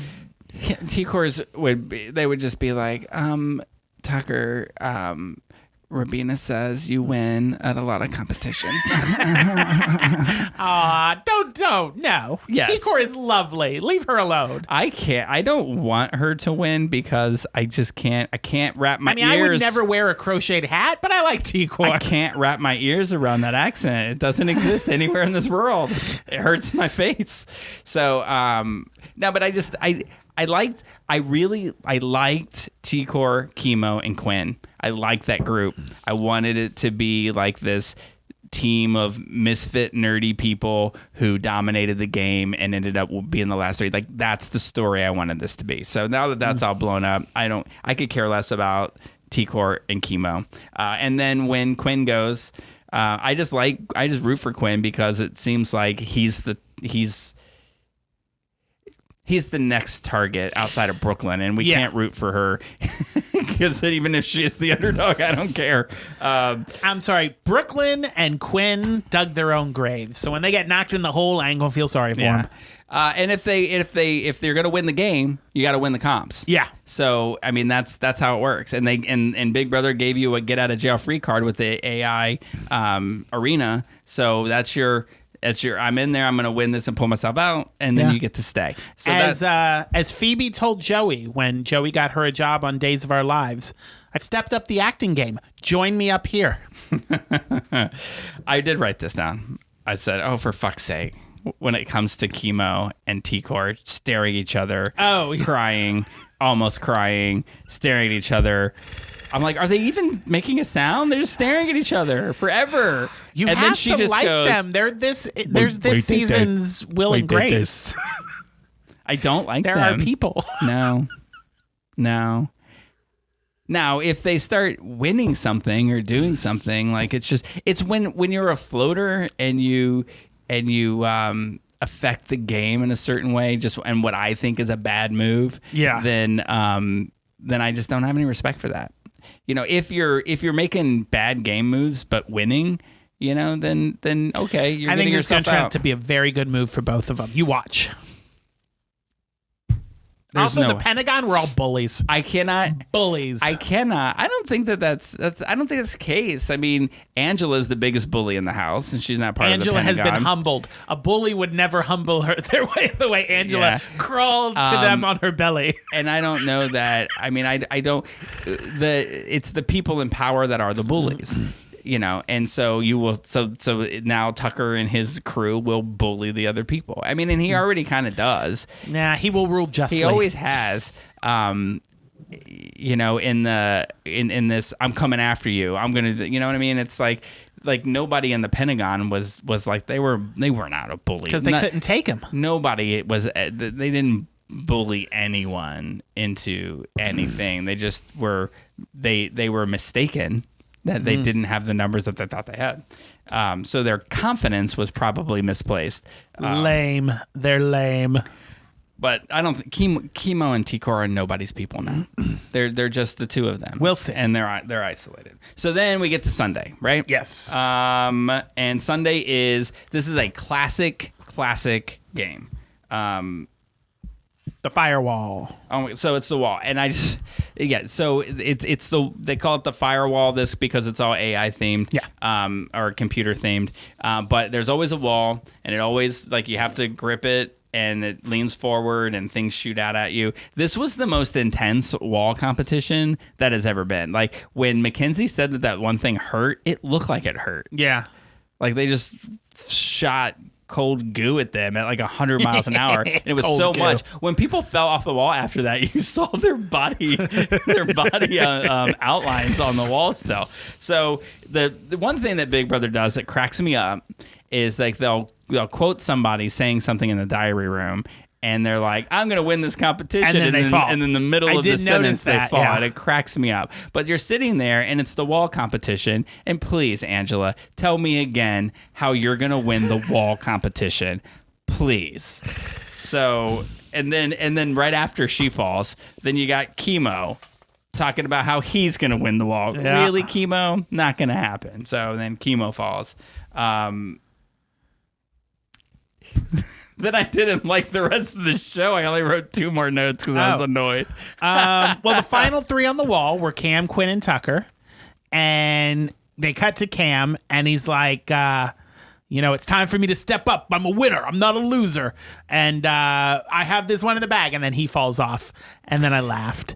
And then it's Quinn and Tucker. Quinn and Tucker. And, I like it. It's like it's it a felt battle. like you couldn't write it better. Yeah, the battle of the rivals. They're both good players. They're both, I'm surprised Quinn, I don't know. Like I knew when it was the wall, I said this is Tucker's game. Yeah. Because he doesn't weigh a lot, but he's muscular. So I was like, he's gonna have the best chance. Yeah. You knew Angela wasn't gonna stand a chance. You knew Chemo wasn't gonna stand a chance. And Chelsea, because and she was right. She said that her butt is so big that it already juts her out from the wall, and there was no. So look at people's physicalities. So you knew that he was gonna be there. I was surprised Quinn was gonna be there, and it was fun to watch him battle it out. I mean, Quinn was shaking and and trying his hardest to win, and then but he didn't. But he didn't. Tucker won, and and then Tucker, as he usually does, handled it with grace, and didn't scream in anyone's face. Oh, Tucker was not cocky at all about winning. So, even if I liked Tucker, I would be like, come on. It's a game. I mean, yeah, it is, but it's a game of character. as much as it is. Oh, Jesus. It's a TV show for $750,000. None of these people have any character. I don't know. I disagree with that. So then it gets into like this thing where, again, then the crying starts again, which is fine. I feel like sometimes, you get like you want to win something so bad, especially when like I've got to win this or this is coming after me and I got to win because I got to get up there first and do it, and you don't, that it can be really emotional and that you've expended all of the energy that your body has. So, I mean, I get where Quinn's coming from in that. And clearly he's somebody who spent a lot of his life being bullied and had a lot of that stuff come back to him. And I can understand that. I get where his emotion was coming from. And then the guilt of having someone that you were really close to go home because of you. I get it. But you know what? You got to win the competitions if you want to stay in the game. My biggest problem with Quinn is up to this point, he was all jumpy and cocky, and now that he's losing, it's boo-hoo cry all the time. If you're going to be a cocky winner, you said with Tucker, if you're going to be a cocky winner, don't be a boo-hoo loser. I ain't got time for those tears. Better yourself. Watch this back, Quinn, and better yourself. See, that's where we'll disagree on the sense that it is a game, but human people play the game, And I think sometimes it's like, Doris from A League of Their Own, when she's just very vocal and screaming and like, let's win, let's do this. And then when they don't win, she, fell Doris down. is the sister who goes to another team? No, Doris is Rosie O'Donnell. Oh. And then she falls down crying when they lose. It's just emotional for people. Doris is the Angela of A League of Their Own. No, Doris is certainly not. So anyway, that is where. Oh, so Tucker wins head of household, and where we leave it is with the nominations. Now he's nominated 3 people, as a head of household will do, and it's he nominates Quinn, Cam, and Brooklyn. But he does tell Quinn that he's not the target. He's using him as a pawn this week. And, although Brooklyn was completely honest, so what he did is he just had meetings with everybody. And what Tucker did is he had a meeting with everybody and said, what do you think? Tell me what you know, kind of a thing. And Brooklyn was completely honest with him. Yeah, because he asked who the 3 were. He knew who the 3 were, but he said, who are the 3 who voted for Cedric? And Brooklyn was honest. He said it was me, it was Chelsea, it was Cam. Right. Chelsea and Cam were like, I don't know. I voted for him, but I don't know who the other 2 are.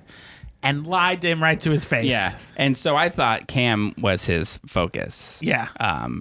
So I don't know who to say. I think that Brooklyn's going to go home unless she wins a competition. Yeah, I'm pretty sure Brooklyn's going home unless she saves herself, which will make for a better game. It'll be interesting to see because what happens is when alliances break up, if they're smart players, which I think Chelsea and Quinn are, they regroup and they don't just sit back and say, I've got to rely on me winning to do this. I've got to pull in other numbers, and they may be able to do it. We'll see what happens. It could be interesting. I did do this thing where I read ahead.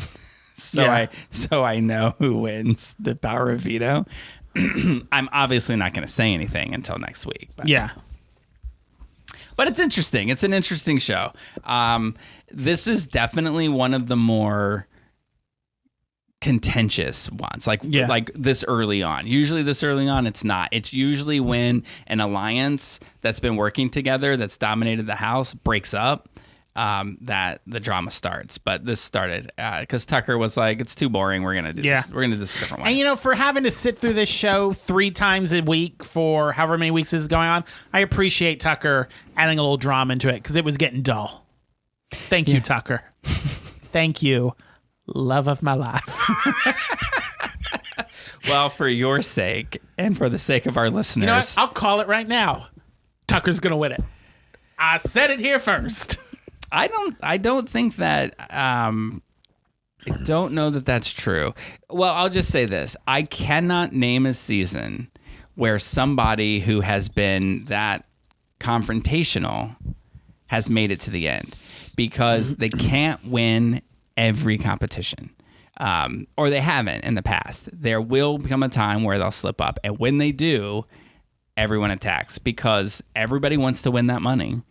And their loyalty to him will go out the window, because he's even laying the groundwork for it. He says, get out the strongest person. Now, the people who have won like that win a lot of competitions, that have dominated through the whole game, have been real behind the scenes quiet about it.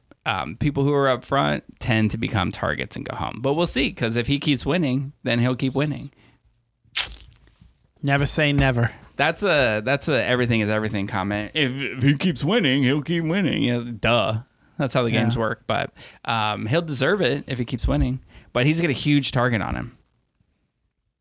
Anyway, Big Brother. I'll be your big brother, Tucker. It's funny because usually Ryan and I are on the opposite sides of the houses, and we'll talk about this all the time. And when my people are ahead, I'm like, your people suck. This is great. And when his people are ahead, I'm like, they're stupid. I don't like this game. Sounds a little too Quinn-like for my taste. I'm sure it sounds like everybody who watches the show. Like he likes Angela. I can't stand Angela. Angela's growing on and when me. she goes home, I'll be like, thank God. It's because she will have another meltdown for sure. The humbling Angela, I was like, this is good TV. Just her laying on her belly at the door. It was cracking me up. All right, so along with Big Brother, we watched a movie. We have, it was actually came out last year, made the rounds around the film festival circuit, and then was released. Oh, is this why Greetings from Queertown didn't get in? Because this movie was making its rounds? Well, I think they were probably going up in different categories, but yeah, probably. But then it released earlier this summer, and it is a comedy, ? It's listed as a comedy dramedy, called Cora Bora, and it's directed by Hannah Pearl Ut, and stars, what is her name? Megan Stalter as Cora. Now, I was wrong. My impression was that she was the girl that plays the friend in Single Drunk Female, but she's not. Who is she? Looks very familiar. She's from Hacks. She's, did you ever watch Hacks? Yeah. So the lead's talent agent has an assistant that is related to his boss, and it's her, and she's a terrible assistant. Yes, that is where I know her from. And apparently, people liked her role so much that in season 3, she got. I haven't watched season 3 yet. I haven't watched season 3 either, but she got promoted to series regular. Oh, okay. For that, so she's not. She was also in Problemista, but I don't remember her in Problemista.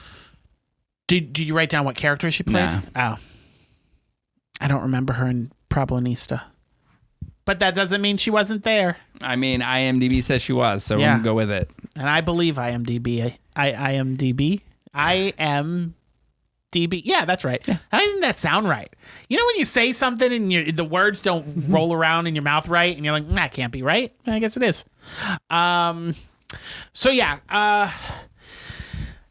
This is one of those movies where it's like, it's not an original story. There's a shit ton of movies, a lot of independent films this way. It's, I am a person who's kooky and quirky, but I have a lot of issues, and I use people, and I don't have any responsibilities in life. And in the course of this movie, I'm going to find myself and be a better person. I think that pretty much describes the movie. So what do you think, Rotten Tomatoes? Yeah. The thing is, with most of these movies, not most, a fair number of these, will have some jokes that sustain this story that you've seen over and over and over again. And I don't know, this didn't hit the mark for me as far as the humor. Well, based on my opinion of the last couple of movies that we've watched, I felt like regardless, I was going to come out of this liking this movie. Yeah. So it is, let's just spill Let's just it. put our cards out. She's a terrible human being. Horrible person. Horrible person. Not a redeeming quality at all. No. But when there is some sort of acknowledgement on that part of that person and an understanding of why, you can save a movie in the last 5 minutes, in my opinion. So for me, that's kind of where this went. But I mean, it starts off like funny, right? Like you're making jokes about it all, right? Like, well, this isn't. When she goes back to the guy's apartment, is that what you're looking at? Well, I mean, yeah. Well, no, because this is like stuff of people kind of beaming her. But I was making this when she was talking. So I'm sorry. I'm sure it sounds great so far. I just trying to gather the thought of what I want to say first. So did you talk about of her character? Are we getting into that? That she's a musician. Yeah. She's moved to LA. She's in a relationship, an open relationship with this girl that lives back in Portland, and she is in LA making her music career happen. Can we just admit something so that we don't have to pretend through this entire discussion that she has a music career? She's terrible. She's terrible. In fact, the ones I'm going to use air quotes song because it's just her plucking a few strings on the guitar and then repeating the same two lines over and over again. Over and over again. That's not a song. No, dreams are stupid. That's what she says. Dreams are stupid, and so are you for believing in them. Yeah, that's you know what else is stupid? Your song. That's a song. Because it's not a song. But it's also this like falsetto voice that kind of grates. Yeah. And then how many people in the movie said, "Oh wow, you have a really good voice"? I'm like, no, you don't. But the first guy was just being nice because even her manager thinks she sucks, and when he says, "Oh, yeah, that was a great set, you have a really nice voice," and then she walks away, the manager goes, "Really?" And he says, "It costs nothing to be kind." Yeah. Like he was just being nice. I feel like the orgy guy was trying to be earnest. But she leaves her show and she goes to this party. Yeah. And at this party, she's talking to this lesbian couple about her open relationship that she has. And then one of the lesbians says, "I was in an open thing once, but I didn't know it was open until I found out." And then I thought that was hilarious. So then she hooks up with the guy at the party. Yep. And they go back to his apartment. She's bisexual, so she's with men and women throughout this movie. And they go back to his apartment. She finds out he's a flat earther. Which she's cool with up until, because she wants to have sex. But I don't know any flat earthers. Well, I do, but, that's a later discussion. But he has a poster. Do flat earthers put posters on their wall of flat earth? I wondered if I was thinking that too. It's like, is like a flat earther like, being like gay in high school in the 90s where like you're gay, I feel like you don't but publicize you don't want to it. tell anybody because you're you think something's wrong with it. So, I mean, I think you'd have to know, right? If you're a flat earther that you're wrong. Yeah. Or at least you know that you're going to get a lot of pushback. Right. So just best keep But your he had opinion. a poster out and everything. He's like, So they have sex and Yeah. they wake up in the morning and she's getting ready to leave and this guy's crying. Yes. Because he just recently broke up with his girlfriend. And he's like, "What did I do?" And he's still in love with his girlfriend. Yeah. And he's like, "I wish you were her." He says, "Why can't you be her?" And then she kind of mutters, "What the hell?" And I thought that was hilarious. So it's kind of like she's this terrible person, but you see like she constantly is in chaotic situations that she creates for herself. And, and it's kind of like cute at first, but when you realize that it's just over and over again that she's using people, you start to get annoyed with it. Yeah. She reminds me a lot of Kristen Wiig's character from Bridesmaids, just not as endearing. Like, Right. I feel like Kristen Wiig in Bridesmaids is just like this, but I feel like there's a likability to her, so you want her to pull her head out of her ass and succeed. Yeah. This girl's just terrible. Yeah. So then she's doing a show at a coffee house. And while she's doing the show, she's singing that song again. Yep. Dreams are Same two lines. Yeah, same two lines. And what struck me as hilarious is like the waiter's like dropping off coffee at the tables. He's like, "I'm so sorry." He's like apologizing to the customers for her set. But while she's doing it, this girl walks up and she's like, I forget the guy's name. Let's just say it's Steve. She's like, she's like, "You fuck Steve." And like, or you fuck my boyfriend. And so it's the the girlfriend of the guy the she slept ex-girlfriend with, of the yeah. guy, and it's a whole thing, and she's like, he told me you broke up, and she's like, yeah, but my stuff's still in the house. I was going to take him back. Like, she's supposed to know all this. And she's a graphic designer, and she's got all this, live, laugh, love kind of sayings all over the apartment, and which she's making fun of, and I kind of thought that was funny. But what I thought was funny about this is when she's leaving, I guess when the lead left this guy's place after yelling at him for being a flat earther, she left a flyer for her show, which is why the girl showed up, and she's a graphic designer, so she's like, she critiqued the flyer, which was hilarious. She's like, how many fonts can you fit on one piece of paper? So that was pretty funny. Then she finds out her manager is moving to Austin with her now fiance. They got engaged. Even her reaction they're going to start a microbrewery. Is so obnoxious. She's just like, oh, you're in love and you're happy. You're a terrible person. Yeah, she does that thing where she does like the awkward kind of like the Kristen Wiig thing, and she's just not endearing enough to pull it off. Or maybe the actress isn't a good enough actress to pull it off. She just comes across as very grating and annoying. Everything, the way that you're describing this type of person is, I read a lot of articles where that's her shtick character, and every critic loves it. Like, they're all talking about how like she's cornered the market on this type of character. It reminds me of Rebel Wilson's characters when she first got started, like in Pitch Perfect, and I think she was in Bridesmaids too. She was super endearing. And she had that kind of weird, awkward, Britishy kind of humor, which is 10 times better than this actress does it. Yeah, and I think it's the writing. I'm not gonna. I think the actress did a good job, and she's delivering the lines. But the things that the lines are just what are crazy. And then one thing I kept, and by this point in the movie, several people have said, "What's wrong with you?" Yeah, and I was like, "Yeah." But then she's when she's finding out that her manager is leaving. Her manager says something about her career, but she does air quotes around career. She's like, "Why are you?" So funny. She's like, "Why are you putting my career in quotes?" Which I thought was hilarious. And during this process too, she's constantly reaching out to her girlfriend back in Portland, who is never answering her calls. Mm-hmm. So she finally gets her girlfriend. Her name's Justine on FaceTime, and you find out in the call that Justine has graduated from college and she's having a graduation party, and that Cora is not planning on going back for that. She didn't go back for the graduation. She's not going back for the party because she's focusing on her music career. And she's leaving this impression with everybody back home that her career is taking off, and she's playing all these night gigs. Things are just going so good that she doesn't have time. Yeah, and she's not telling anybody that she's playing coffee houses. Yeah. She notices because Justine goes to do something with the cat or the dog or something, and there's like a bra. That's what it was. It was a bra on the bed or something. On the back of the chair. Yeah. Because she gets up to go get the dog, and she sees that. And she's like, obviously that's not her bra. So she decides that she's going to surprise Justine and fly home for her graduation party to find out what's going on, because she suspects that Justine is seeing another woman.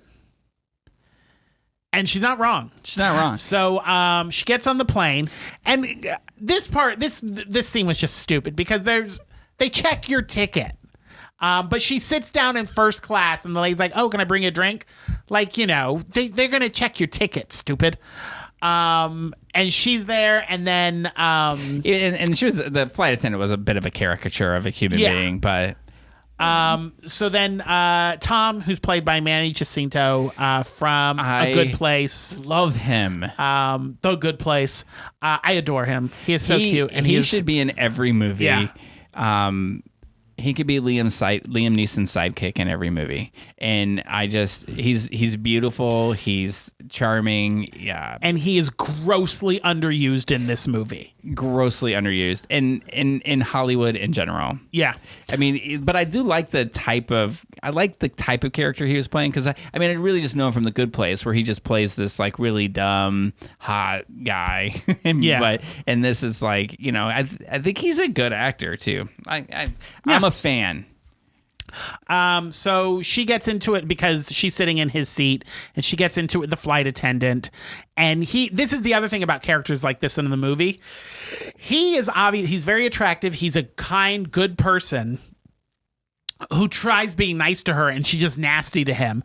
And then he just keeps on like trying to be nice to her. And it's like, she hasn't earned your nice. She hasn't earned your love. Yeah, but that's what his character is. He likes to clearly he's a history of dating. I mean, you learn this later that he dates broken people and tries to fix them. I don't like it. And this character is always in these kind of movies, and it's just ridiculous because nobody does that in real life. He's like the cop in Bridesmaids. Yeah, to Kristen Wiig's nobody character, does that in real life. It's stupid. It's stupid, and she's stupid, and he deserves better. Anyway, he gets his seat. She has to go back into. I think in my 20s I was like that. I think I dated a lot of like. I think until I stopped drinking, I constantly was like I would like, oh, you live at home with your parents and you don't have a car or a job. Let's get married. So it happens in real life. So she gets back to her house, and Justine has another woman there. I just want to point out that one of the things that he does, which is weird to me, is like he orders a coffee in first class after she gets kicked back to coach. Yeah. He orders a coffee, so when the plane lands, he gets a coffee for her, and he's like, it's black with 3 sugars. He's like, I didn't get any milk in it. You strike me as somebody who would want almond milk, but I wasn't sure. And she's like, okay, that sounds offensive, but thank you. That made me laugh. Yeah. She does look like someone who used the milk alternative, though. So he's not wrong. They were flying to Portland. Yeah. So Cora gets back to the house, and she meets Riley, who is Justine's new girlfriend. And it obviously doesn't go well. She's doing her weird, awkward, oh, I don't care. My music career is going great. And she's just playing herself up that things are going great. Yeah. So she's met Justine's new girlfriend. So Cora goes out. They have a dog named Taco. And she takes Taco out, and she goes to the store and runs into Caitlin, who is Britney S. Spears. Britney from Glee. Yeah. I was looking, you look very familiar. She was also underutilized. And then I looked her up, and I was like, she has gotten older. You do not look the same, Britney. She was underutilized in this too. Yeah. I mean, a lot of the big characters are only in here for just like a few minutes. It reminded me a lot of that Phantasmagoria, whatever that show where it's like celebrities showed up for like 2 seconds and then left, and it's like, why did you bother? That's how I felt about this movie. So she goes and she sees Caitlin. Caitlin's like, oh, hey, I'm going to be at a club with this band tonight. You should come see it. It's good to see you. Haven't seen you in a while. They obviously knew each other back when she was in Portland. And I think at this point, you're starting to get the gist that this girl was in a band that was successful locally. Yes. You're starting to get that, even though she is this no career in LA, but in Portland, that she was part of something kind of special. Yeah. So she leaves the store and she gets the dog, and they're walking down the street, and the car honks because she's walking in the middle of the street, honks the horn, and she flips them off, and then they stop, and then they have a little banter back and forth. They're smoking weed, and she gets in the car and goes with them to smoke some weed and hang out in, I'm sure, one of many fields in Portland where people just hang out and snack and smoke weed. But then she can't find the dog. Legit. Yeah. She can't find the dog, so she goes looking for the dog, and she finds it and picks up the dog and heads home. And she gets back home, and her parents are at the house. Yes. Which she's surprised by. And she's like, oh, hey, mom and dad. She didn't call them out. She called them by their first name. Well, she calls them mom, dad, and then she calls them by the first names. Oh, did she? Yeah. Okay, I heard when she called them by their first names. I think she said mom and dad to identify who they were for the audience, and then went to calling them by their first names, because that's apparently what she does. That's what they do in Portland. Yeah. she's like, what are you guys doing here? Are you here for the graduation party? And her dad, I didn't even realize this until I looked up. That's Daryl Hammond from SNL.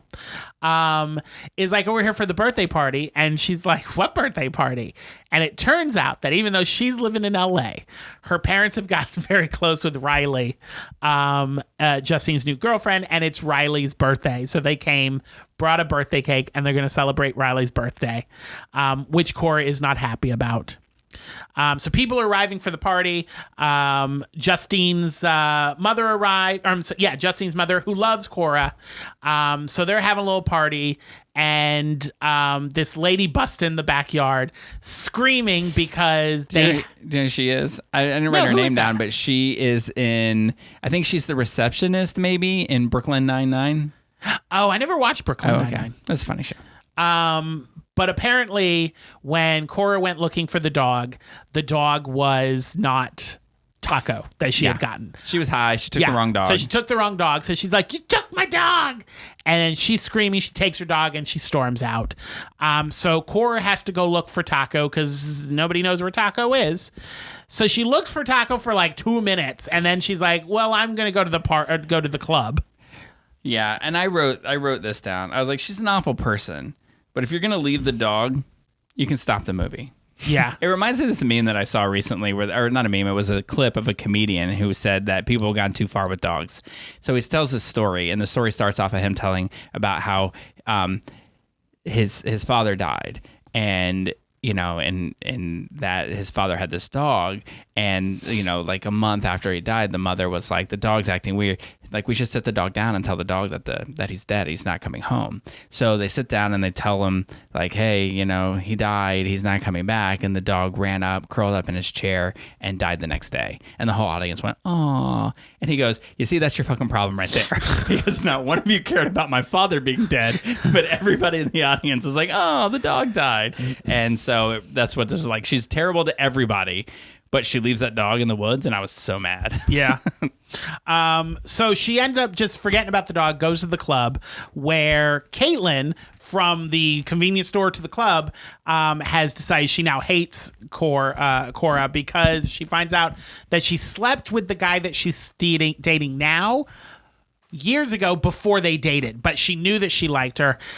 Seems a little convoluted to me, Brittany. Maybe stop being such a nasty bitch. So she throws her phone at her and hits her in the head. And Tom is there, and Tom's like... Was it a flip phone? It looked like a little flip phone. Tom is there, and he helps get her all patched up in the bathroom. And then she leaves and gets a lift to go out in the middle of nowhere. Did you see how much that lift was? No, how much was it? It was like $122. Yeah. How does she have $122? I have no idea. Probably sold the dog. You make that much money singing in a coffee house? Phoebe didn't. But she went to the middle of nowhere, in her words, to get plowed. So, good for you.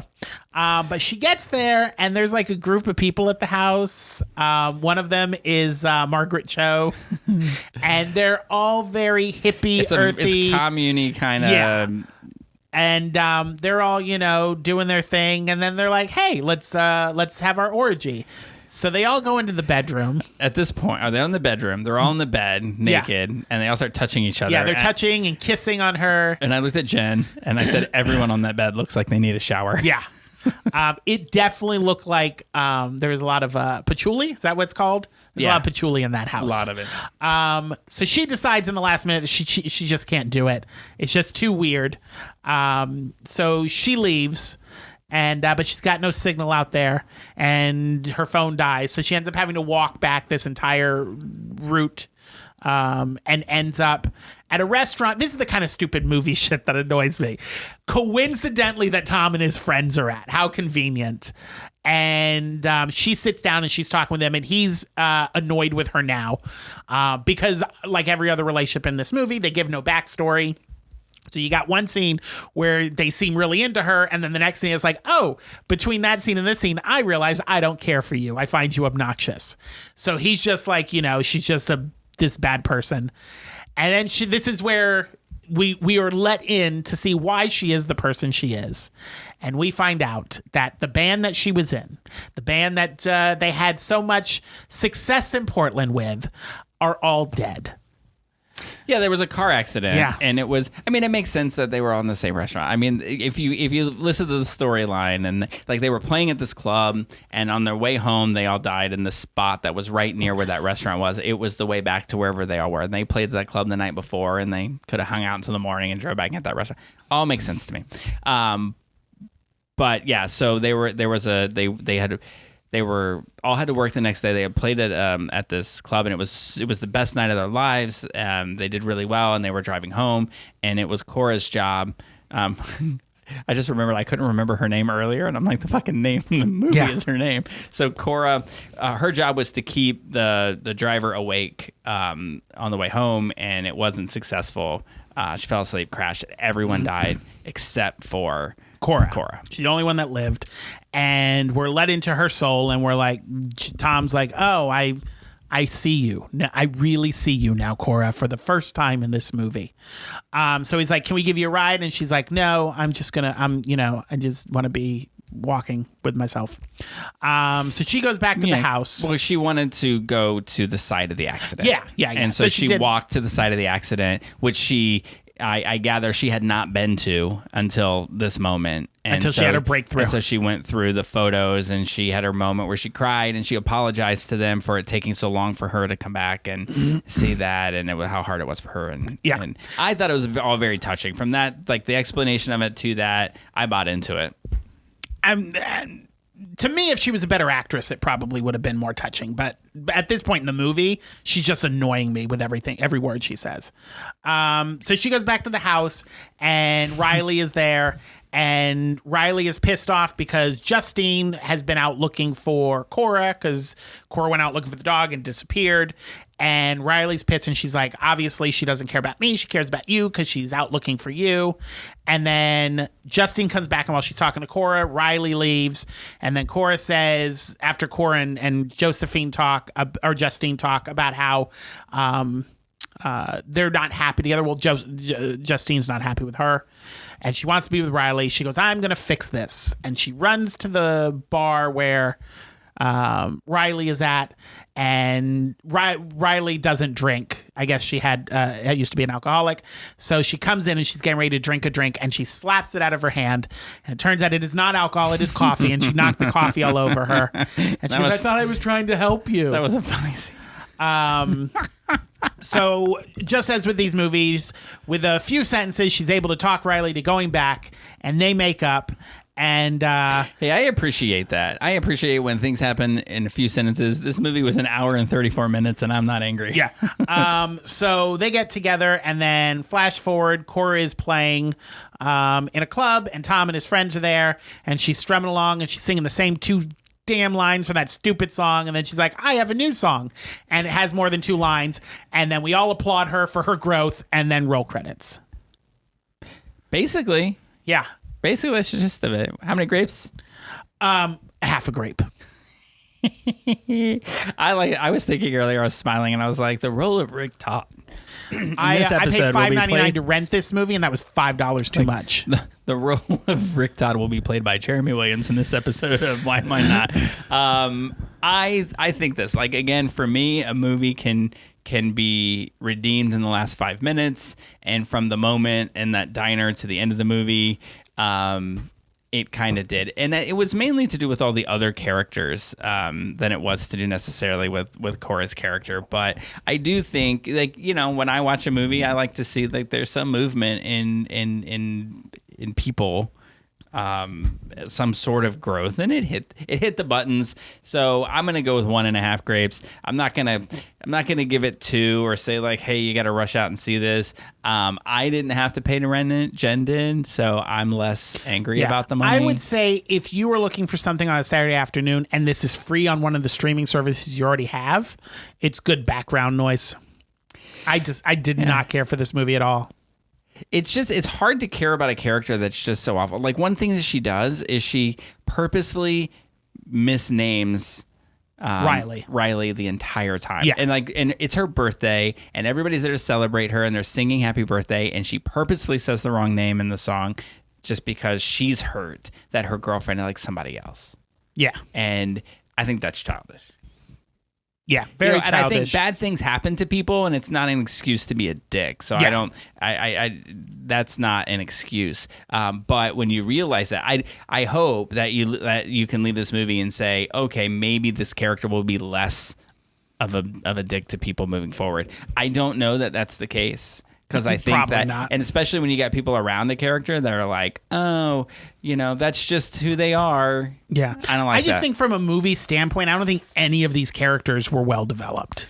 It was just like I did like beat to beat to beat. Justine.